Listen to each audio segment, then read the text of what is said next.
Good morning, everybody. We are in Parashat Pkudey, the parasha that ends the Sefer Shmot. And the interesting thing is that we're calling here again and again and again, Kasher Tziva Hashem et Moshe. Like Kodesh Baruch Hu ordered Moshe, that's the way they did the things. And it's going again and again and again. What is so important? We understand that they did everything according to what Moshe Rabbeinu told them.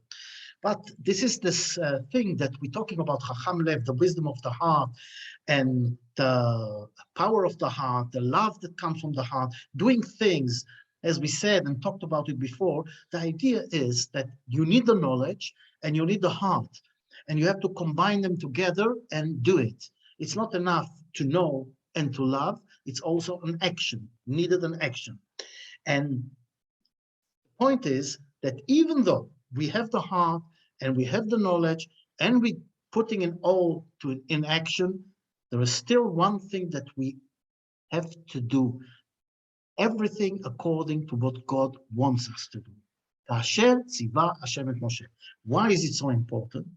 As we see, there is this say in Arabic, they say, the way to the Gehenom is full with good intention. And we all know that good intention is not enough. Like this guy who raised a bear as a baby bear, and the bear, and they were very good friends. And one day when this bear is already a grizzly bear, a big, huge thing, this friend is going to nap a little in the afternoon, going they went on a walk, and then he lay down here on a tree, and there was the fly coming, and sitting on the nose of the guy, and he's doing like this, and the fly comes back. So the bear, the friendly bear, saw this fly that is disturbing his friend. He just took his hand and gave a smack to the fly, and he killed the fly, but together he also killed the man. He had a good intention, but good intention is not enough. And this is a thing that we see all the time. The whole idea of the golden calf, if we think for a minute that the golden calf was done because they wanted to worship idols, impossible. The Rav Neugel explains, if they wanted to worship idols, they wouldn't approach Aaron a Kohen to do them an idol. They will approach something else, like those priests that they went with them before in Egypt, Ombos and Lombos, I don't remember the names. But the thing, they went to Aaron because they had a problem. Moshe Rabbeinu is not coming back, and they need something to connect them to God. So the idea was that they were they had a lot of knowledge. They just now received the Torah. They were great people in the story. They saw things that we can only imagine. We cannot even imagine what they saw. So they saw that the Merkava up there, the carriage, there's a spiritual thing. One of the figures that is carrying the Kirkara, the Merkava up there, is a figure of an ox. So they said, let's do a calf. Let's do a golden calf. And that's what he did. But the point is, what happened later on? With all the knowledge that they and with all the heart, they wanted to worship God. Look where it led them. And in life, it's full up. We had this cleaning lady, and we come back. Wow, the house was cleaned, unbelievable. Near my bed, I had this small thing, and I had a lot of things there laying down. Nothing is there. She cleaned it and thrown it all away. I couldn't believe it. Then I have this sliding door cupboard, and I see something looks strange. I'm trying to slide the door, doesn't move. She was cleaning so hard that she took out the door from the place. It took me half an hour to put it back. Then I'm going down to the kitchen, and I see this bottle that you use for barbecue. This is a fire thing that, was like liquid. Very poisonous, of course. So I put it up there in the kitchen, on the cupboard up there, that nobody will touch it. No, the grandchildren, no children, nobody. And I look at it, I look there and says, something is missing. And I don't understand. She also threw this bottle away. Unbelievable. She really cleaned, clean, but that's not the way to do it. Later on, I wanted to make an egg. So I'm taking the oil from downstairs, from the cupboard, and I want to pour it to the machva, to the pot. Suddenly, I see, what do you think I'm holding in my hand? This poisonous liquid for the barbecue. In the last minute, can you imagine what would happen if I would pour it and put it on the fire? So she had the good intention, but it's not enough. You have to be very careful. It's like the story I told you also about relations of us came from America to a wedding here in Israel. And the girl was going around to buy a dress for the wedding. And she came home crying. Mommy, mommy, mommy. She says, what happened? She says, wherever I come, they tell me I put something on that says, Chaval al Azman. What is Chaval al Azman? Translated to English, it's a waste of time. So she got insulted. Wherever I come, so I must explain to her, you didn't understand. It's like, it's unbelievable. It's not the meaning. You cannot translate it. When you say Chaval al Azman in Hebrew, it's in a slang. They mean that it is, wow. But again, if you haven't got the knowledge, if you think you know what you hear, and you don't understand that in life, sometimes what you think is wrong is really wrong. Like this guy, there was this group of people, of youngsters that did tshuva. They were on the way, like to do tshuva. Young kids, 18, 19. And they had a Shabbos, doing a Shabbos in Bnei Brak, and everybody were after the davened and everything. Everybody went to a different house, the hospitality, the real tzaddikim, like they all wanted to have those great visitors and to show them what is a real Shabbos, how it looks. Doesn't take long, and the one who is in charge of the group knocks at the door, and this one of the young boys comes in crying and like, and though, you know, those people are not like, they are tough people, tough boys. And he's crying, he says, he threw me out of the house. And I said, what? Cannot be. This is the house I put you in is a tzaddik. And he wanted to have a visitor and to show them what Shabbos. He says, you know what he told me? And when they were going to do the Kiddush, he says, in Hebrew, you all understand Hebrew, so it says, אתה רוצה לצאת לבד או שאני אוציא אותך? You want to go out or I will take you out? And in Hebrew, the meaning is, when you do Kiddush, so there are those that even if the Balabai does a Kiddush, they still want to do their own Kiddush. It will be Yotze by the Kiddush that they do. They don't, it's not enough the Kiddush of the Balabai. And a lot of other, like for us, it's no, if you come to a place and the Balabai makes the Kiddush, it's good enough for me. I don't need to do another Kiddush. But there are those who are very particular about it, and they want to do also Kiddush. So in Hebrew, when you say, Ata rotze latzet, you want to be, how do you say, Yotze by what I say, you want to like fulfill the mitzvah through me. I'm going to do the Kiddush. You're going to listen, you say Amen, and you did it. It's okay. Or you want to do it by yourself. So what you want, you want to take yourself out of the mitzvah. In other words, you want to do the mitzvah yourself. In English, even to explain it, it's very hard because it cannot go in English. So imagine to yourself a guy that doesn't even understand what exactly is a Kiddush, and you tell him those words. He understood. He says, either you go out by yourself or I'll throw you out. That's what he understood. And it's unbelievable that in life, it happens a lot. So the conclusion is that we have to be very careful.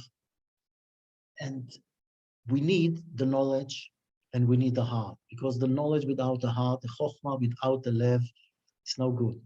Because the wisdom can lead you to do bad things because you know what to do and there is no heart, or you won't even help nobody. On the other side, the heart by itself without the knowledge, if you haven't got the knowledge and only the heart, so you want to help, but you don't know what to do. So it's also no good. And then if you have both, you have the knowledge and you have the heart, you still have to do it. But then it's not enough to do it. You have to do it according to Kasher Tziva Hashem et Moshe. You have to listen to the Gdolei Ador, that they will tell you what to do and how to act, and not thinking that you know all about it. Even if you think you know. It's like, for example, when there is a road that goes to Bar Ilan, and this road, when you come to Bar Ilan from the Shomron, I think you know the road. If not, anyway, when I'm coming from the Shomron to Bar Ilan, then you have these junctions and the Machlef. And normally, to go right means I'm going to Ra'anana. To go left is going to Beersheba or to Ashdod. But there is the sign shows you that right is Beersheba and left is Ra'anana. You say, well, how can it be? You know that right is Ra'anana, not Beersheba. But you don't know that the road goes like this. It goes in a circle. In other words, if you go right, you're really going into a circle that takes you left. And when you go left, you just go to a circle that takes you right. In other words, the sign is 100% right. And this always, I remember, we have to listen to the people sometimes says, okay, who is this rabbi? He's not Moshe Rabbeinu, he's not the Rambam. Why should I listen to him? So it says, Shmuel bedoro, ki yiftach bedoro, Moshe Aaron בכהניו ושמואל בקורא שמו. Moshe and Aaron and Shmuel is like Moshe, it's like Aaron, and so is Yiftach, who was a leader, Eliezer wasn't exactly the greatest tzaddik, but he, at that time, he was the same level that you have to listen to him, like Moshe Rabbeinu. And this is in every generation. You have the leader from the spiritual point of view, that he is the one who tells you what to do. And even if sometimes it tells you on right, left, or on left, right, you think you know better. You have to be careful because he knows what he's saying. He sees things you don't see. For example, like this road. You think that right is Ra'anana, but the real truth is that right is Beersheba. Why? Because you don't see the circle that goes around. What you see is now a straight road, and you think it's going on straight, right and left. No. So, again, what we need is to understand, to combine all those things together. We need the knowledge, we need the heart, and we need the action, and we need all those to be done as the Kodesh Baruch Hu told us to do. And another point that I want to finish today is that when we talk about us, and we talked about it, I think, last week, each one of us is important. And this is why in the Mishkan we see that everybody is involved. And in this time, Betzalel is really attached to Oholiav. Betzalel ben Uri ben Chol Matei Yoda said Kol Asher Tziva Hashem Moshe, Ve'ito Oholiav ben Achim, and with him is Oholiav ben Achisamach. From one side, the best tribe, which is the tribe of Judah, and this is the grandson of Hur and Miriam, the best family in the nation, the highest society you can have in Israel. And from the other side, Shevet Dan, Oholiav ben Achisamach is from Shevet Dan. This is the lowest level of tribe in Israel. He goes in the end. And the Torah shows you, it doesn't matter where you come from. We all equal. We all can do, we all can achieve tremendous heights from the spiritual point of view and from everything. And this is exactly a point, and we see that everybody was involved in the Mishkan. And we see all those details and details and more details to tell us that all those details, even the smallest details, are important. And so is each one of us important. And even Moshe Rabbeinu, at the end of the day, is a human being, as we see in the end of the Parashat. The end of the Parashat of Pkudey is ending by and the cloud covered the tent or the Oel Moed, and the glory of God was full in the Mishkan. And Moses couldn't go in.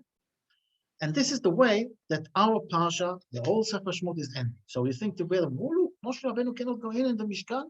How is it possible? God himself says, "B'kol beti ne'amanu," I rely on him on everything. He can do whatever he wants to. I'm talking through him, so he can come in whenever he wants. He doesn't come in. But when we go to the new book, the Sefer Vayikra, what is written there? What is the first word? Vayikra Hashem. Vayikra el Moshe vayidaber Hashem elav moed moed le'emor. God himself calls him.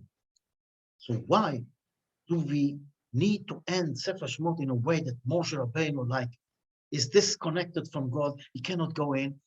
And while we know that 2 minutes later, God himself calls him in. Why? Why don't end it with a happy end? Exactly the same reason, to show us But even Moshe Rabbeinu, with all his greatness, at the end of the day, is a human being. And what the Torah wants to tell us, that each one of us has the power to do. Each one of us has a potential that he can use, and he has to use it. And God doesn't want us to be Yankale or Moishale or Dvora or Rina. He wants us to be us. He wants us to use our own potential, to do our part.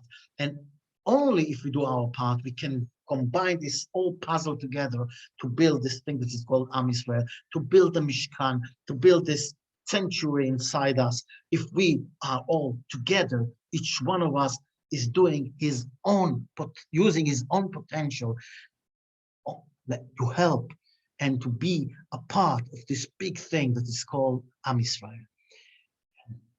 Not forgetting to connect the knowledge with the heart, with the deed, and only what God told us to do.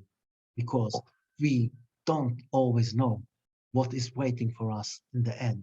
And we don't always see the whole picture. That's why we have at Gdolei Ador. All the best to everybody.